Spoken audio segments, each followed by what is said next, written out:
গাছের বৃদ্ধির জন্য দরকার ৬টি খনিজ উপাদান। আর এই ৬টির মধ্যে হলো এনপিকে অর্থাৎ নাইট্রোজেন, ফসফরাস ও পটাশিয়াম। বাকি ৩টি হলো ম্যাগনেসিয়াম, ক্যালসিয়াম ও sulphur. Hello friends, welcome to my channel.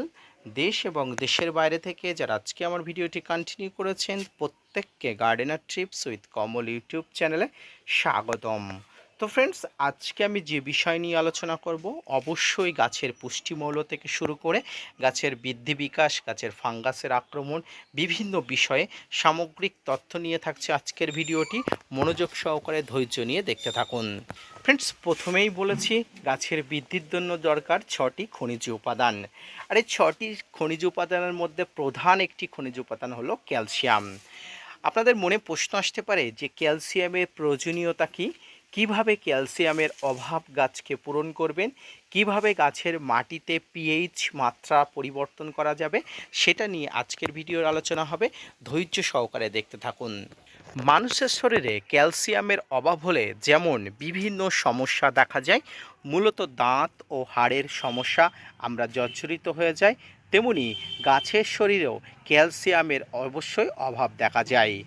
গাছেদের শরীরে বিভিন্ন কোষ প্রাচীরকে শক্ত করা, কোষ প্রাচীরকে বৃদ্ধি করা, বিভাজন করতে সাহায্য করে এই ক্যালসিয়াম। ক্যালসিয়ামের অভাবে গাছের কাণ্ড, ফুল, শিকড়ের বৃদ্ধি বাধাপ্রাপ্ত হয়, ফল বিকৃত হয়, পাতায় কালো ছোপ দেখা যায়, লঙ্কা, বেগুন, টমেটোর পাতা কুঁকড়ে যায়, গাছের বৃদ্ধি একদম বন্ধ হয়ে যায়।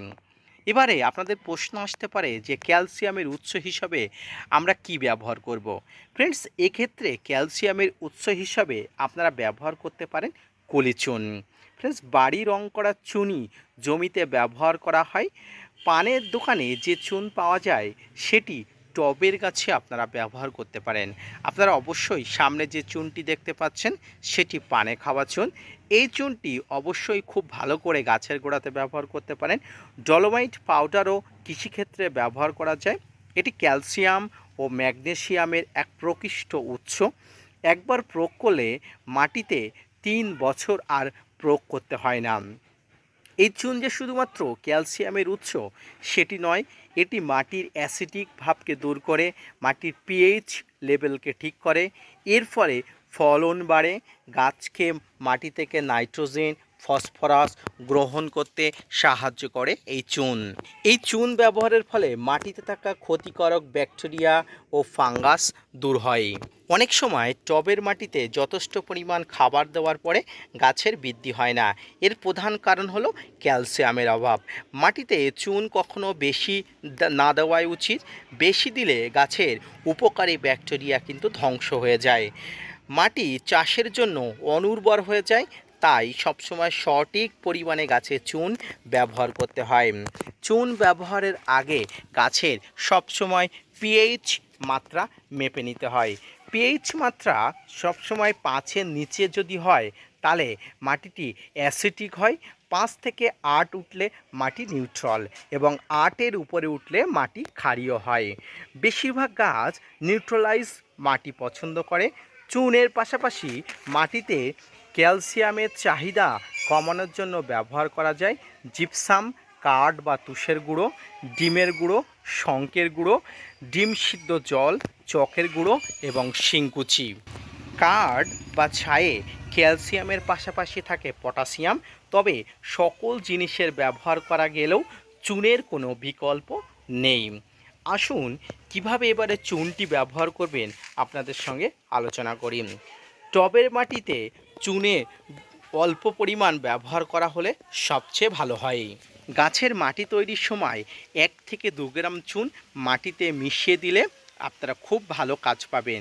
এছাড়া ১ লিটার জলে ১ চামচ চুন গুলে টবের গাছে ইচ্ছামতো ব্যবহার করা যায়। গুঁড়ো চুন টবের মাটিতে সরাসরি দেওয়া যায়। কৃষি জমিতে ১ বিঘা জমি হিসাবে ২৫ থেকে ৩০ কেজি চুন ব্যবহার করলেই যথেষ্ট। টবের মাটি বলুন আর কৃষিক্ষেত্রের মাটি বলুন, চুন ব্যবহারের পরে মাটি অবশ্যই ভিজিয়ে দিতে হবে। ফ্রেন্ডস, এরপরে আপনারা ব্রোদ্য মিক্সচার তৈরি করে গাছের জন্য ব্যবহার করা যায়, এই বদ্য মিক্সচার তৈরি করতেও কিন্তু দরকার হয় এই চুন।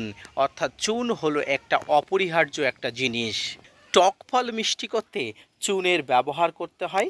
চুন যদি সঠিকভাবে ব্যবহার করা যায় তাহলে আপনাদের ফল টক থেকে মিষ্টি করা যায়। আম, আঙুর, লেবু প্রভৃতি টক ফলকে নিমিষেই মিষ্টি করা যায় এই চুন ব্যবহারের ফলে। চুন ব্যবহারের ফলে গাছের পাতা কোঁকড়ানোর সমস্যা সমাধান করা যায়। ফ্রেন্ডস, ভিডিওর একদম শেষে এসে আপনাদের একটা সাবধানতা অবলম্বন করতে হবে। মাটিতে চুন মেশালে সেই মাটি যে সঙ্গে সঙ্গে গাছে বসাবেন না, কারণ সেই মাটিতে একটা আলাদা উত্তাপ তৈরি হবে। সেই উত্তাপের কারণে কিন্তু গাছের শিকড় পচন ধরতে পারে, সেক্ষেত্রে গাছ কিন্তু মরণাপন্ন হয়ে যেতে পারে।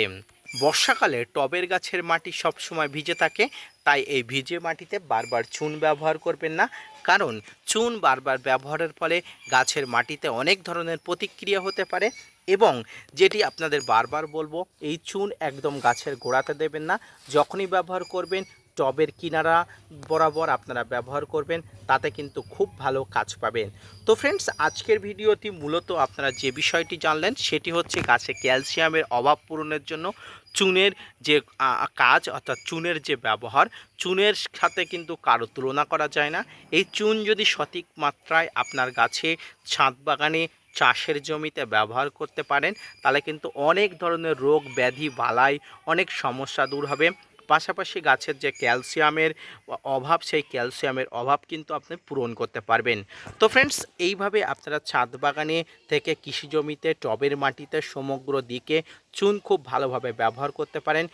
ঠিকঠাকভাবে ব্যবহারের ফলে আপনার ছাদ বাগানে এবং কৃষি জমিতে চুন খুব ভালো ভূমিকা নেবে ফসল উন্নত থেকে উন্নতর করতে, টক ফল মিষ্টি করতে, ফুলের গ্রোথ ঠিক করতে, পাতা কোঁচকানো ঠিক করতে। অর্থাৎ গাছের ক্যালসিয়ামের অভাব পূরণ হলে কিন্তু গাছের সামগ্রিক দিক থেকে সুস্থ সবলভাবে গাছ বেড়ে ওঠে। তো ফ্রেন্ডস, আজকের ভিডিওটি মূলত এই পর্যন্ত। আজকের ভিডিও থেকে যে তথ্য আপনি পেলেন, সেই তথ্য অনুযায়ী যদি আপনি আপনার গাছকে চুনের ব্যবহার করেন, চুন প্রয়োগ করেন, তাহলে অবশ্যই দেখবেন আপনার গাছ ধীরে ধীরে আরও ভালো হয়ে উঠছে। ধীরে ধীরে সমগ্র বাধা বিপন্ন কাটিয়ে উঠে আপনি চুনের ব্যবহার করার ফলে আপনার ক্যালসিয়ামের অভাব পূরণ হচ্ছে। ক্যালসিয়ামের অভাব পূরণ হলে গাছ কিন্তু সুস্থ সবলভাবে বেড়ে উঠবে। গাছ আগামী দিনে প্রচুর ফুল ফল দিয়ে গাছকে সুস্থ সবলভাবে গড়ে তুলতে হবে, সেই দায়িত্বটা কিন্তু আপনাকেই নিতে হবে। তাই মানুষের শরীরের মতো ক্যালসিয়ামের চাহিদা পূরণ করার জন্য এই চুনের ভূমিকা অবশ্যই। এবং চুন সম্পর্কিত আজকে যে তথ্যটি আপনি পেলেন, সেই তথ্য অনুযায়ী আপনি অ্যাপ্লাই করলেন। পাশাপাশি চুনের বিকল্প হিসেবে কী কী ব্যবহার করা যায় সেটিও আপনি আপনাদের বললাম। সমগ্রভাবে ভেবে নিয়ে সামগ্রিক বিবেচনা করে আপনি ব্যবহার করবেন। তবে যেটি ব্যবহার করবেন একরকমই ব্যবহার করবেন, সব রকম একই সঙ্গে ব্যবহার করবেন না, তাতে কিন্তু গাছের ভয়াবহ ক্ষতির সম্ভাবনা থাকে। ভিডিওটি মনোযোগ সহকারে ধৈর্য নিয়ে দেখার জন্য অনেক অনেক ধন্যবাদ।